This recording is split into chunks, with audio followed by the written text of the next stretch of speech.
नमस्कार दोस्तों, मैं हूं अंबर शर्मा, आपका दोस्त मोगली बाबा। बहुत समय बाद मैं एक YouTube पे आपके साथ उपस्थित हुआ हूं। YouTube पे इसलिए उपस्थित नहीं हो रहा था कि एक तो मेरी तबीयत सही नहीं है। काफ़ी कुछ पैनिक अटैक आ जाते हैं, वो किस वजह से आते हैं वो फिर कभी आपको बताएंगे। वहीं दूसरी ओर एक खबर साझा करनी है। पहली ये कि मेरी दूसरी किताब, जो आप इस समय स्क्रीन पे भी देख रहे हैं, साइड में रखी हुई है, मेरे राइट हैंड साइड पे है मेरे, इंग्लिश में है। उसका नाम है crime lords trail Bombay to Bangkok, और हिंदी में बॉम्बे से बैंकॉक रोहित और राजन। ये इस समय उपलब्ध हो गई है मार्केट में, और ये मेरी सेकंड किताब है जो मैंने मुंबई माफिया के ऊपर लिखी है। इसमें एक जर्नी दिखाई है राजन के ग्रुप की, और खासकर रोहित वर्मा की, कि किस तरीके से वो बॉम्बे से बैंकॉक पहुंचा था। पहली किताब ऑपरेशन चाचा जान, जो आप लोगों ने खूब सराही, खूब प्यार दिया, और किंडल पे वो ट्रेंडिंग नंबर 1 बनी रही काफ़ी समय तक, उसके लिए बहुत बहुत धन्यवाद। आगे बढ़ते हैं। आज आपसे दो बातें करनी भी ज़रूरी हैं। बहुत लोग जो है मुझे रिक्वेस्ट करते हैं कि आप कुछ वीडियोस बनाएं अंडरवर्ल्ड के ऊपर और कुछ नई इन्फॉर्मेशन दें, और पिछले कुछ दिनों से बहुत से लोग मुझे मैसेज कर रहे थे कि आप जो है दाऊद इब्राहिम की मौत के ऊपर कुछ अपडेट दीजिए, क्योंकि मीडिया में पिछले हफ्ते बहुत कुछ दाऊद को लेके चला। तो दाऊद इब्राहिम की मौत के बारे में बात करेंगे। खैर, वो मौत हुई नहीं है, लेकिन खबर कहाँ से चली ये आपको बताएंगे। दूसरी तरफ मैं यूट्यूब पे ज़्यादा एक्टिव नहीं हूँ, और मैं इंस्टाग्राम और ट्विटर पे कुछ ज़्यादा एक्टिव हूँ। तो आप मुझे ट्विटर और इंस्टाग्राम पे फॉलो कर सकते हैं। मैं ये बात इसलिए कह रहा हूँ कि जिस दिन ये खबर आई कि 17 दिसंबर को दाऊद इब्राहिम का देहांत हो गया है, उसी दिन सुबह 5:30 बजे मैंने एक वीडियो रिकॉर्ड की थी जंगल में से, क्योंकि उस समय मैं एक जंगल में था और ट्रीटमेंट के लिए गया हुआ था, ऐसे आप समझे। जो पैनिक अटैक आते हैं उसके ट्रीटमेंट के लिए मैं उस जगह गया हुआ था। तो सुबह 5:30 बजे मैंने एक वीडियो रिकॉर्ड की थी, और उस वीडियो रिकॉर्ड में मैंने ये बताया था कि दाऊद जिंदा है और ये खबर झूठी है। और ये वीडियो मैंने इंस्टाग्राम और ट्विटर पे पोस्ट की थी। तो जो लोग मुझे ट्विटर पे नहीं फॉलो करते हैं वो ट्विटर पे फॉलो करें, इंस्टाग्राम पे फॉलो करें, क्योंकि मैं काफ़ी कुछ अपडेट वहाँ देता हूँ। दाऊद के मरने से पहले कि ये खबर कहाँ से चली ये समझना बहुत ज़रूरी है। ये बात मैं अगर आपको बताऊं, आज से 3 हफ्ता पहले, आज है जो जब ये वीडियो रिकॉर्ड कर रहा हूं, आज जो तारीख है वो 25 दिसंबर है। तो आज से 3 हफ्ते पहले एक इंसान कराची के हॉस्पिटल में भर्ती हुआ था, और ये बात सच है कि वो इंसान को फूड पॉइजनिंग हुई थी। और वो जो इंसान है वो इंडिया का मोस्ट वांटेड है, बहुत सारे टेरर अटैक, और एक तरीके से उसको टेररिस्ट लिस्ट में डाला गया है। और यूएन की, शायद मैं गलत नहीं हूँ तो इंटरनेशनल लेवल पे भी उसकी बहुत सारी मतलब कि उसको जो है टेररिस्ट घोषित किया गया है बहुत सारी कंट्रीज़ ने। मैं बात कर रहा हूँ साजिद मीर की।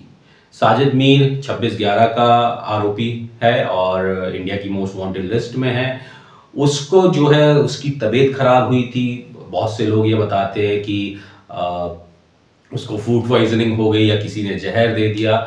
तो उसको आज से 3 हफ्ते पहले कराची के एक हॉस्पिटल में भर्ती किया गया, और जब वो भर्ती किया गया तो बहुत सारी जो है सिक्योरिटी दी गई, क्योंकि वो एक वहाँ पे उस ऑर्गेनाइजेशन के लिए, जिस ऑर्गेनाइजेशन के लिए वो काम करता है साजिद मीर, उसके लिए वो बहुत ही इंपॉर्टेंट पर्सन है। तो जब भी कोई इंपॉर्टेंट पर्सन होता है तो उसके लिए थोड़ी सी सिक्योरिटी लगाई जाती है। मैं फिर कहना चाहता हूँ कि कराची में सिर्फ एक आदमी, खाली दाऊद इब्राहिम ही इम्पॉर्टेंट व्यक्ति नहीं है, और भी बहुत सारे इम्पॉर्टेंट व्यक्ति हैं इस दुनिया में, और खासकर कराची में भी, पाकिस्तान में, लाहौर में, इंडिया में। तो जरूरी नहीं है कि कोई नेता अगर कोई भर्ती होता है या कोई मोस्ट वांटेड भर्ती होता है तभी जो है बहुत क्या कहते हैं सिक्योरिटी बढ़ाई जाती है, ऐसा नहीं है। बहुत लोग ऐसे इतने इंपॉर्टेंट होते हैं जिनके बारे में हम जानते नहीं हैं, आम जनता नहीं जानती है। वो सरकार के लिए बहुत वीआईपी होते हैं या सोसाइटी के लिए बहुत वीआईपी होते हैं। उनकी वो किसी हॉस्पिटल में जाते हैं तो उनके लिए सिक्योरिटी बढ़ा दी जाती है। इसका उदाहरण मैं आपको ऐसे देता हूं कि अगर शहर का कोई, छोटे शहर का कोई बहुत बड़ा धनाढ्य सेठ, यानी कि बहुत पैसे वाला कोई व्यापारी की तबीयत खराब होती है और वो बहुत ज़्यादा टैक्स देता हो और उसकी सोशल स्टेटस बहुत अच्छा हो, तो उसके लिए भी जो है लोकल लेवल पे पुलिस जो है एक सिक्योरिटी दे देगी। ये एक मैंने एग्जाम्पल के तौर पे दिया। इसलिए साजिद मीर जिस ऑर्गेनाइजेशन के लिए काम करता था, उस ऑर्गेनाइजेशन के लिए वो बहुत इंपॉर्टेंट था। इसलिए आज से 3 हफ्ते पहले जब साजिद मीर कराची के हॉस्पिटल में भर्ती हुआ फूड पॉइजनिंग के बाद, तो वहाँ पे थोड़ी सिक्योरिटी बढ़ाई गई। अब आते हैं 17 दिसंबर के पास। 17 दिसंबर को ऐसा क्या हुआ कि सारा इंटरनेट बंद करना पड़ा और क्यों ये खबर दाऊद इब्राहिम की मौत की चलाई गई। यहाँ पे भी मैं आपको 2 पॉइंट मेंशन करना चाहता हूँ। पहला कि इंटरनेट क्यों बंद हुआ। इंटरनेट इसलिए बंद हुआ क्योंकि इमरान खान की 18 दिसंबर को, अगर डेट मुझे अगर मुझे सही याद है, तो 18 दिसंबर को वर्चुअल रैली थी कि क्योंकि इमरान खान शायद इस समय जेल में है, जो वहाँ की पॉलिटिकल पार्टी है के पूर्व पीटीआई, उसके पूर्व और पाकिस्तान के पूर्व प्रधानमंत्री रहे हैं। तो उन्होंने एक वर्चुअल रैली की दरखास्त की थी पूरे पाकिस्तान में कि आप इस रैली में आए, वर्चुअल रैली में आए और इसको सहयोग कराएं, इसको सहयोग दें और इसको हिट बनाएं। वहीं दूसरी तरफ जो सरकार है, जो इस समय की पाकिस्तान की केयर टेकिंग सरकार है, वो इस रैली को दबाना चाहती थी, सप्रेस करना चाहती थी। इस सप्रेस करने के लिए वहाँ पे ट्विटर ब्लॉक किया गया, फेसबुक ब्लॉक किया गया, यूट्यूब भी ब्लॉक किया गया। जितने भी सोशल मीडिया माध्यम थे वो इंटरनेट के माध्यम से ब्लॉक किए गए। और जब ये ब्लॉक किए गए तो लोगों को लगा कि कुछ बड़ा होने वाला है, कुछ ऐसा हो रहा है जो कि छुपाया जा रहा है। इसी बीच इंटरनेट बैन जो है, रीज़न आपको पता चला कि इमरान खान की वर्चुअल रैली को सप्रेस करने के लिए। वहीं इसी बीच में जब ये इंटरनेट बैन हो रहा था, साजिद मीर की मौत हो गई हॉस्पिटल में। अब जब साजिद मीर की हॉस्पिटल में मौत हो गई तो बहुत सारी सिक्योरिटी जो वहाँ थी उस डेड बॉडी को ले जाई गई और कुछ चीज़ें थी जो सरकार चाहती थी कि ना सामने आए दुनिया के सामने। तो एक खुफिया तौर पे तो नहीं कह सकते, मतलब कि लोगों की नज़र से भी नहीं बचा सकते, क्योंकि आजकल सर्विलेंस इतना बढ़ चुका है कि हर किसी के हाथ में मोबाइल है, तो न्यूज़ आप दबा नहीं सकते, इंफॉर्मेशन आप दबा नहीं सकते हैं। तो जब इसी बीच में साजिद मीर मरा, जब इंटरनेट बैन था, तो उसको जो है ले जाया गया, हॉस्पिटल से निकाला गया। अब ये जब कराची में ये चीज़ हुई तो इंडिया की मीडिया को भी इसमें थोड़ा इंटरेस्ट आया कि इंटरनेट बैन है, कराची में एक हॉस्पिटल में एक आदमी भर्ती है जिसको फूड पॉइजनिंग हो गई और उसकी डेथ हो गई है। तो उसको जो है कराची से दाऊद इब्राहिम, अगर किसी भी इंडियन मीडिया से कराची के लिए पूछा जाए तो सबसे पहले कहेगा कि कराची यानी दाऊद इब्राहिम। तो दाऊद इब्राहिम के अलावा भी बहुत इंपॉर्टेंट लोग इस दुनिया में हैं जो भर्ती होते हैं। मैं ये नहीं कहता कि दाऊद इब्राहिम को मैं बचा रहा हूँ या कुछ कर रहा हूँ, मैं उसका फेवर नहीं ले रहा हूँ या मैं उसको फेवर नहीं दे रहा हूँ। मेरा मतलब ये है कहने का, मैं एक न्यूज़ के पॉइंट ऑफ व्यू से आपको एक न्यूज़ शेयर कर रहा हूँ कि क्या क्या घटित हुआ, क्योंकि मुझे मालूम है कि बहुत लोग कमेंट्स करेंगे कि मैं दाऊद की पॉइंट ऑफ व्यू से स्टोरी कर रहा हूँ। मैं दाऊद के पॉइंट ऑफ व्यू से स्टोरी नहीं कर रहा हूँ, जो घटित हुआ उसके पॉइंट ऑफ व्यू से मैं आपको बता रहा हूँ। तो जब साजिद मीर मरा तो ये न्यूज़ कराची के साथ जोड़ दी गई कि दाऊद इब्राहिम ख़त्म हुआ और इंटरनेट उसकी खबर ना फैले दाऊद इब्राहिम की मौत की, तो इसलिए इंटरनेट बैन किया गया। ये बिल्कुल एक तरीके से पिक्चर की स्क्रिप्ट कह ले या एक नॉवेल की स्क्रिप्ट कह ले, जो कि फिक्शन नॉवेल में हम पढ़ते हैं कि किसी को सप्रेस करने के लिए जिस तरीके से, मतलब कि कोई भी कहानी नॉवेल्स में बना दी जाती है, तो उस तरीके से ये कहानी को प्रस्तुत किया गया न्यूज़ मीडिया के माध्यम से। अब ये न्यूज़ दाऊद इब्राहिम की मौत की चली कहाँ से? ये सबसे पहले चली ट्विटर पे एक खबर फेक अकाउंट से साझा की गई और इसको जो सबसे ज़्यादा थोड़ी सी हवा जो शुरुआत में दी वो आरजू काज़मी जी ने दी। आरजू काज़मी पाकिस्तान की एक जर्नलिस्ट हैं जो काफ़ी वोकल है और बहुत कुछ बोलती हैं पाकिस्तान की सरकार के बारे में, हिंदुस्तान की सरकार के बारे में।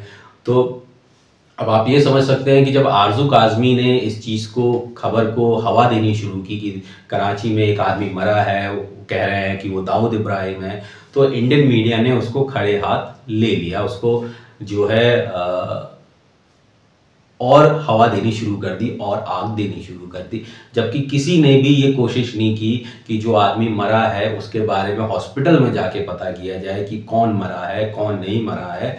यहाँ तक कि जो आरजू काज़मी है, जो पाकिस्तान की हैं, जो खुद पाकिस्तान की निवासी हैं, वो अपने सोर्सेज को या अपने रिपोर्टर्स को या फिर अपने साथ वालों को कराची के उस हॉस्पिटल में जाके पता करने की कोशिश करते कि कौन मरा है, तो पता चल जाता कि साजिद मीर की मौत हुई है। और साजिद मीर की वो जो खबर है जिसको दाऊद इब्राहिम के तौर पे दिखाया जा रहा है। वहीं इंडिया में एक और इसी बीच में सिनेरियो चल रहा था कि सांसद जो हैं संसद भवन में जो है विपक्ष के जो सांसद हैं वो प्ले कार्ड लेके पहुंचे, तख्तियां लेके पहुंचे। उन तख्तियों को की वजह से जो कि एक प्रोटोकॉल बनाई गई थी, एक तरीका बनाया गया था कि नई संसद को मेरा मतलब संसद से नई संसद जो बनी है उसको कैसे चलाया जाए, क्या कोड ऑफ कंडक्ट होगा, क्या बिहेवियर कंडक्ट होना चाहिए सांसदों का। उससे वो अलग हट के तख्तियाँ लेके जो कंडक्ट में नहीं था वो वहाँ पहुँच गए और हो हल्ला करना शुरू किया। जब वो सांसदों ने हो हल्ला करना शुरू किया विपक्ष के, तो उनको बहुत सारे कम से कम 100 सांसद आज की तारीख में 100 से ज़्यादा सांसद जो है सस्पेंडेड है। तो वो जो 100 सांसद थे उनको जब सस्पेंड किया गया, उनकी खबर को ना चलाते हुए इंडियन मीडिया ने दाऊद इब्राहिम की खबर को ज़्यादा तवज्जो दी, क्योंकि टीआरपी इंडिया को क्वेश्चन करना चाहिए था इंडियन न्यूज मीडिया को कि भाई ये निलंबित हुए हैं तो कोड ऑफ कंडक्ट जो सांसद उसको फॉलो नहीं कर रहे हैं, उन सांसदों से क्वेश्चन करना चाहिए था कि भाई आपको जो कंडक्ट दिया गया आप वो कंडक्ट क्यों नहीं कर रहे हैं। और उधर सरकार से भी क्वेश्चन करना चाहिए था कि अगर इन्होंने कोड ऑफ कंडक्ट जो है बनाया गया है उसको फॉलो नहीं कर रहे हैं तो क्या इनको सस्पेंड करने के बजाय वार्निंग दी जा सकती थी। इन सबको इंडियन मीडिया ने, इंडियन न्यूज़ ने ना कवर करते हुए इन क्वेश्चंस को वो टीआरपी के लिए दाऊद इब्राहिम पे चली गई। और पिछले अब 10-12 साल 15 साल में अगर आप देखें तो कम से कम दाऊद इब्राहिम को 20 से 25 बार मारा जा चुका है।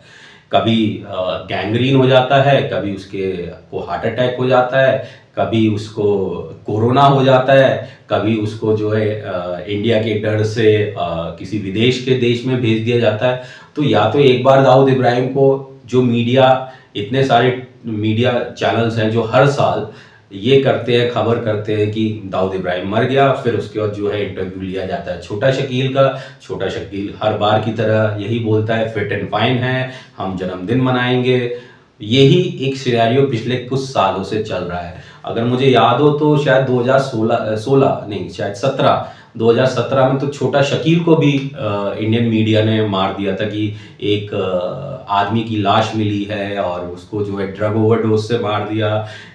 किसी रशियन या यूक्रेन माफिया ने उसको हीरे की डील के लिए, डायमंड्स डील के लिए मार दिया। ये खबर 2017 में भी चली थी और उसके बाद 2017 में छोटा शकील ने खुद शायद जी हिंदुस्तान को इंटरव्यू देके कहा था कि मैं भूत नहीं हूँ, भूत टेलीफोन पे बात नहीं करते, ऐसा कुछ छोटा शकील ने बोला था, बोले मैं जिंदा हूँ। और उसके बाद एक और खबर चली थी कि छोटा शकील जो मर गया है उसका जो है मिमिक्री आर्टिस्ट है, वो एक मिमिक्री आर्टिस्ट जो है वो छोटा शकील की आवाज़ निकाल के सब लोगों से बात करता है। ये इस तरह की खबरें चलती रहती हैं, हर 6 महीने में इस तरह की खबर आती है, क्योंकि लोगों को ये सेंसेशन देती है और साथ में मीडिया वालों को टीआरपी देती है। मीडिया वाले आज की तारीख में न्यूज़ से ज़्यादा टीआरपी के लिए काम करते हैं और टीआरपी से उनको एड रेवेन्यू का जनरेशन होता है, क्योंकि सब कुछ पैसे का खेल है, ऐसे समझे। अब दूसरा जो सबसे इम्पोर्टेंट जो पॉइंट है, जो मैंने कहा था कि 2 इम्पोर्टेंट पॉइंट पे मैं बात करूंगा। पहला आपको बताया कि किस तरीके से साजिद मीर मरा और किस तरीके को इसको दाऊद इब्राहिम से लिंक किया गया। दूसरा सबसे बड़ा पॉइंट है कि ये मिस इन्फॉर्मेशन दी क्यों जाती है, पब्लिक में ये इन्फॉर्मेशन दी क्यों जाती है। फॉर एग्जाम्पल, जैसे किसी भी ऑर्गेनाइजेशन का पैनिक समझना है कि ये कैसे रिएक्ट करते हैं, या उनकी लोकेशन क्या है, या वो फोन उस मैसेज को कितनी बार फॉरवर्ड किया जा रहा है, कौन कौन लोग फॉरवर्ड कर रहे हैं। इसको भी कई बार जो है सिक्योरिटी एजेंसीज प्लांट करती है। जब प्लांट करती है तो ये न्यूज़ फॉरवर्ड होनी शुरू करती है, लोग फ़ोन पे बात करते हैं, और लोग जो हैं अपने किसी मतलब अपने व्हाट्सएप से कह ले या ईमेल से कह ले या नेटवर्क फ़ोन से, मोबाइल नेटवर्क फ़ोन से कह ले या लैंडलाइन से कह लें, संपर्क स्थापित करना की कोशिश करते हैं। और हमारी एजेंसीज जो है उन पर्टिकुलर चीज़ों पे वर्ड्स को मतलब कि वर्ड्स को जो है कुछ वर्ड्स होते हैं जिन पे ये बात करते हैं, जैसे दाऊद है, शकील है, ये ऐसे ऐसे वर्ड्स है जिनको जो है वो मॉनिटर करती है एजेंसी, और ये देखती है कि किन किन लोगों ने इस पे जो है रिएक्शन दिया है और संपर्क स्थापित करने की कोशिश की है। तो इससे फ़ायदा ये मिलता है कि कौन कौन लोग हैं उनका एक पता चल जाता है, दूसरा लोकेशन ट्रैक करने के लिए भी किया जाता है कि क्या लोकेशन है, लिंक पे क्लिक होता है तो बहुत सारे लिंक तो एजेंसीज के द्वारा या न्यूज़ वालों के द्वारा ऐसे लिंक दिए जाते हैं जिनसे लोकेशन ट्रैक हो सके, और या फिर फ़ोन के द्वारा लोकेशन ट्रैक की जा सकती है, या व्हाट्सएप के द्वारा लोकेशन ट्रैक की जाती है। तो ये सब न्यूज़ कई बार जो मिस इन्फॉर्मेशन है, जो मैं हमेशा कहता हूँ कि लोकेशन ट्रैक करने के लिए, लोगों को ट्रैक करने के लिए, ऑर्गेनाइजेशन में कितने लोग हैं, नए भर्ती हुए हैं, उनको ट्रैक करने के लिए ये मिस इन्फॉर्मेशन भी दी जाती है। तो आज 25 दिसंबर है और जो दाऊद इब्राहिम है आज अभी तक जिंदा है। हॉस्पिटल में जो व्यक्ति था वो साजिद मीर था जिसकी मौत हुई। वहीं इंडियन मीडिया जो है टीआरपी के लिए बहुत कुछ करता है, ये मैंने बताया। वही एक और चीज़ मैं आपको बताता हूँ कि आज से 2 साल पहले मैंने टाइगर मेमन की एक लेटेस्ट फोटो दिखाई थी 2018 की।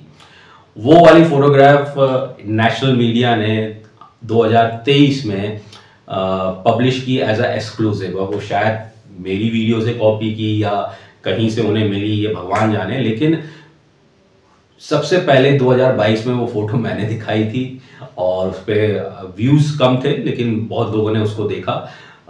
फिर 2023 में वही फोटो टाइगर मेमन की कॉपी करके एक्सक्लूसिव नेशनल मीडिया ने दाऊद इब्राहिम की स्टोरी के साथ ऐसा दिखाने की कोशिश की कि जैसे बहुत बड़ी एक्सक्लूसिव स्टोरी हो और बहुत ज़्यादा रिसर्च करने के बाद वो स्टोरी लाई गई हो। तो बहुत लोग कॉपी करते हैं, इस कॉपी की वजह से जो है मैं यूट्यूब पे आना पसंद नहीं करता हूँ कि मैं बहुत सारी स्टोरीज़ एक्सक्लूसिवली करता हूँ, बहुत मेहनत के बाद करता हूँ। मैं ऑन ग्राउंड ऑन फील्ड मैं बहुत मेहनत करता हूँ, उन लोकेशंस पे जाता हूँ, फिर वो आपके सामने चीज़ें मैं ला पाता हूँ आपके सामने और आपके सामने प्रस्तुत कर पाता हूँ सारे सबूत।